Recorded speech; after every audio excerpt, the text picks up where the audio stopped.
नमस्कार मित्रांनो. गुरु दिनांक 2 मे 2024 रोजी वृषभ राशीमध्ये परिवर्तन करणार आहे. आपला राशी परिवर्तन. हा जो गुरु आहे, हा गुरु वृषभ राशीमध्ये 14 मे 2025 पर्यंत असणार आहे. तर जवळजवळ वर्षभर गुरु जो आहे हा वृषभ राशीमध्ये आणि कुंभ राशीच्या चतुर्थ स्थानामध्ये भ्रमण करणार आहे. तर साधारणतः याचा संपूर्ण प्रभाव परिणाम तुम्हाला येणाऱ्या वर्षभरात कशा प्रकारे मिळणार आहे या संदर्भातली चर्चा. याचप्रमाणे संपूर्ण मे महिन्यामध्ये तुमचं आरोग्य, गृहसौख्य, त्याचप्रमाणे वैवाहिक जीवन, रिलेशनशिप, आर्थिक स्तर आणि करिअर या सर्व संदर्भातले खुलासावर चर्चा आपण या व्हिडिओमध्ये करणार आहोत. सर्वात पहिल्यांदा आपण गुरुबद्दल विचार करू. गुरु जो ग्रह आहे, हा गुरुग्रह तुमच्या चतुर्थ स्थानामध्ये भ्रमण करणार आहे. या दरम्यान घरातल्या ज्या व्यक्ती असतील त्यांच्यावर तुमचे नातेसंबंध बऱ्याच प्रमाणात व्यवस्थित राहतील. तुमच्या दोघांमध्ये जे हार्मोनी आहे ती खूप चांगली राहील. याचप्रमाणे हा गुरु जो ग्रह आहे, हा पंचम दृष्टीने तुमच्या अष्टम स्थानावर पाहणार आहे. तर साधारणतः तुम्हाला स्वतःच्या आरोग्याकडे लक्ष देणं गरजेचं आहे. आरोग्याच्या संदर्भातले काही त्रास जर का तुम्हाला असतील तर त्याचे तुम्हाला काही लक्षणं या येणाऱ्या संपूर्ण वर्षामध्ये मिळू शकतील. कुठल्याही प्रकारचे अशा प्रकारे लक्षणं तुम्हाला मिळतील, लगेचच्या लगेच डॉक्टरी इलाज करणं अतिशय आवश्यक राहील. ही गोष्ट फार महत्त्वाची राहील. याचप्रमाणे हा गुरु आहे, तुम्हाला अनपेक्षित लाभ सुद्धा देऊ शकेल. बऱ्याच वेळेला असं होतं की आपण काम करतो आणि त्याच्या लाभाबद्दल काही विचार करत नाही. अशाच प्रकार म्हणजे सहज आपण काही काम करतो आणि लाभाच्या संदर्भात फारसा विचार करणार नाही, परंतु हा जो लाभ आहे किंवा अशा प्रकारचा अनपेक्षित लाभ तुम्हाला या वर्षामध्ये निश्चित मिळू शकेल. याचप्रमाणे तुमचं जे काही कार्यक्षेत्र असेल त्या संदर्भातल्या नवीन अपॉर्च्युनिटी तुम्हाला या संपूर्ण वर्षामध्ये समोर येऊ शकतील. परंतु इथे एक गोष्ट लक्षात घेण्यासारखी आहे की जरी तुम्हाला अपॉर्च्युनिटी येत असतील तरी ती अपॉर्च्युनिटी पॉझिटिव्ह आहे की निगेटिव्ह आहे किंवा थ्रूआउट तुम्हाला ती चांगली आहे की नाही याचा विचार करणं अतिशय आवश्यक राहील. कारण तुमची जी रास आहे ती 7.5 चाललेली आहे. तुमच्या राशीमध्ये शनीचं भ्रमण आहे आणि शनी मूळतः हेच करतो की ज्या गोष्टीवर तुम्ही जबरदस्त असा कॉन्फिडंट असता तोच कॉन्फिडन्स पूर्णपणे निघून जातो. म्हणजे जर का तुम्ही कॉन्फिडन्सवरती जाऊ, आत्मविश्वासाने जर का कुठल्या तुमचं जे आहे हे करिअर तुम्ही चेंज करायचं म्हटलं आणि नवीन जे करिअर घ्यायचं म्हटलं तर त्याच्यामध्ये सक्सेस मिळण्याचे चान्सेस खूपच कमी राहतात. त्याच्यामुळे तुम्हाला ऑपॉर्च्युनिटी तर येतील, संधी तर येतील, परंतु त्या कशा प्रकारे एनकॅश करायचा किंवा कशा प्रकारे त्या संदर्भाचे निर्णय घ्यायचे हे मात्र सगळ्यात महत्त्वाचं राहील. याचप्रमाणे हा जो गुरु आहे, हा नवम दृष्टीने तुमच्या व्ययस्थानाला पाहतोय. ते एक गोष्ट महत्त्वाची राहील.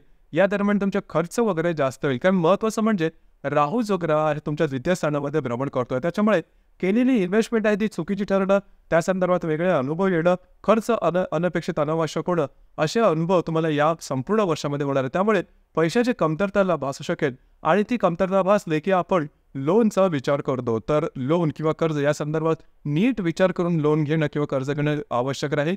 कारण ते कर्ज कसं परत फेडायचं आहे याचं गणित तुमच्याकडे तयार असायला हवं आणि ते तसं तयार असेल तरच पुढे जा, नाहीतर कर्जाच्या गुंत्यामध्ये तुम्ही पूर्णपणे गुंतून जाल आणि मग जे त्रास असतील हे पेलवण्यासारखे नसतील. कारण शनी जो ग्रह आहे तुमच्याच राशीमध्ये भ्रमण करतोय, परत राहू जो आहे हाही तुमच्या राशीमध्ये येणार आहे.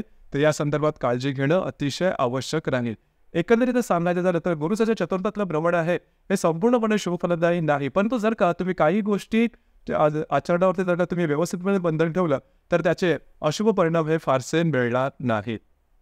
यानंतर आपण चर्चा करणार आहोत मे महिन्यामध्ये तुमचं संपूर्ण राशीचं जे संपूर्ण भ्रमण असेल किंवा तुम्हाला संपूर्ण मे महिन्यात हा जो आहे हा कशा प्रकारे अनुभवास येऊ शकतो. सगळ्यात पहिल्यांदा आपण तुमच्या आरोग्याबद्दल विचार करू. शारीरिक किंवा मानसिक आरोग्य नेमकं कशा प्रकारचं राहील. तर साधारणतः तुमच्याच राशीमध्ये शनीचं भ्रमण आहे. गेल्या 1.5-2 वर्ष तुम्ही बघत आहात की गोष्टी काही अपेक्षेप्रमाणे होत नाही आहे, त्याच्यामुळे कॉन्फिडन्स सुद्धा थोडासा लूज झालेला आहे. परंतु आरोग्याच्या संदर्भात हा जो शनी हा फारसा काही त्रासदायक होणार नाही. जर काय तुम्हाला दीर्घकामी काही व्याधी असतील किंवा हाडांच्या संदर्भातले काही व्याधी असतील तर त्याचकडे लक्ष देणं गरजेचं राहील. याचप्रमाणे या संपूर्ण महिन्यामध्ये खूप मोठा असा काय त्रास होणार आहे. कारण तुमच्या मुळात जो अष्टमेश आहे बुध हा सुद्धा तुमच्या द्वितीयात भ्रमण करतोय. दिनांक 11 तारखेनंतर हा तुमच्या तृतीयात भ्रमण करणार. त्याच्यामुळे काळजी करू नका, या महिन्यामध्ये तुम्ही ॲक्टिव्ह सुद्धा राहील. आरोग्याच्या संदर्भात मानसिक आणि शारीरिक असे मोठे प्रॉब्लेम तुम्हाला या महिन्यात येणार नाही.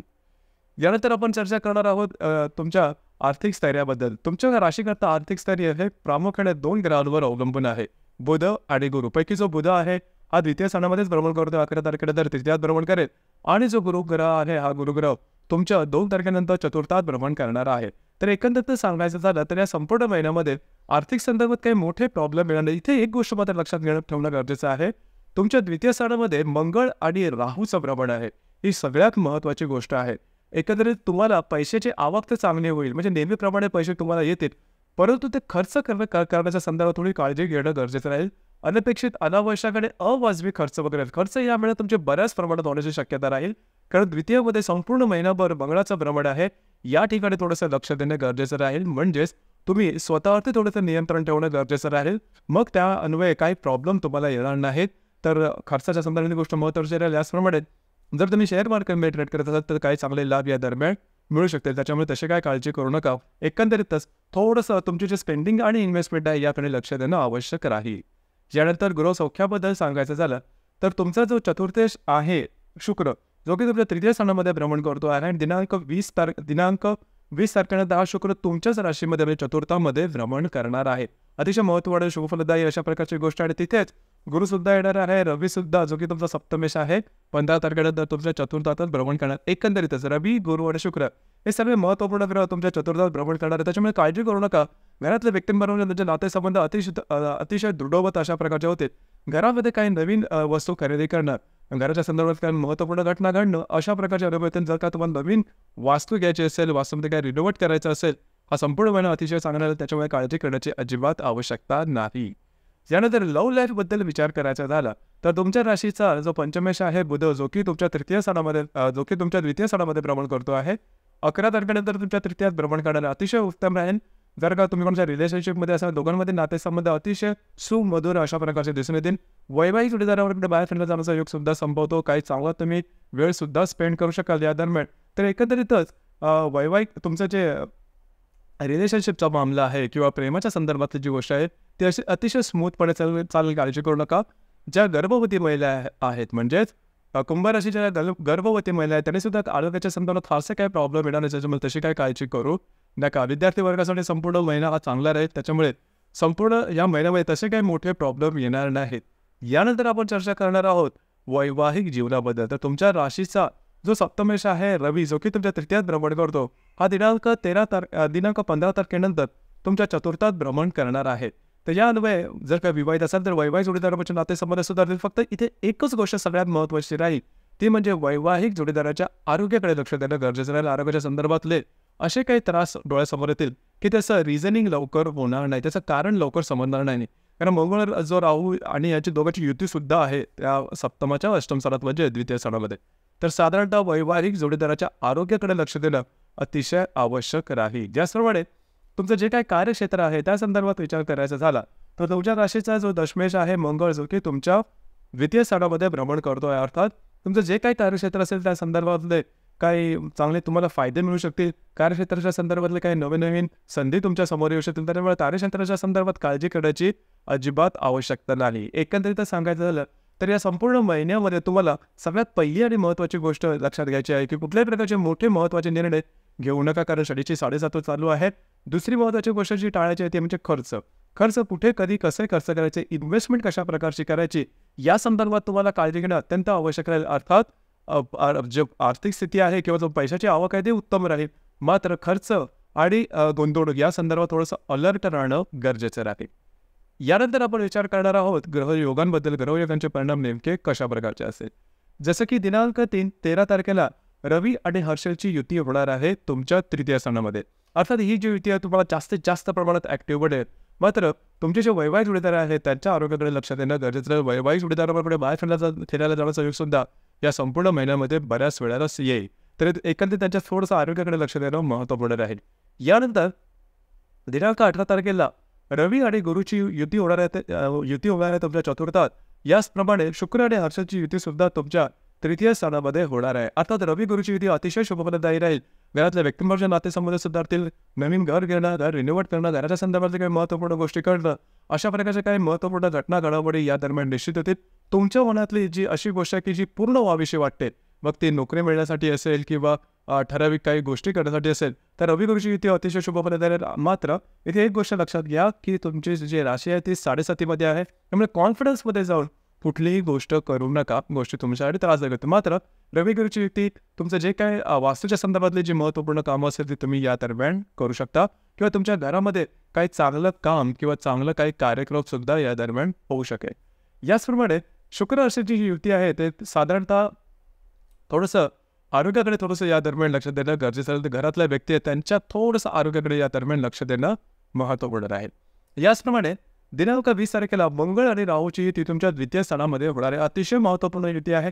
संपूर्ण महिन्यामध्ये सगळ्यात अशुभ फलदायी युती ही म्हणता येईल, कारण ती तुमच्या द्वितीय स्थानामध्ये सुद्धा होते आहे. तर सगळ्यात पहिली आणि महत्त्वाची गोष्ट म्हणजे अनावश्यक खर्च किंवा अनपेक्षित खर्च किंवा गुंतवणूक या संदर्भात काळजी घेणं गरजेचं राहील. दुसरी महत्त्वाची गोष्ट, जे तुमचं कार्यक्षेत्र असेल त्या संदर्भातले महत्त्वपूर्ण निर्णय या दरम्यान अजिबात घेऊ नका. जर विवाहित असेल तर वैवाहिक जोडीदाराच्या आरोग्याकडे लक्ष देणं अत्यंत आवश्यक राहील.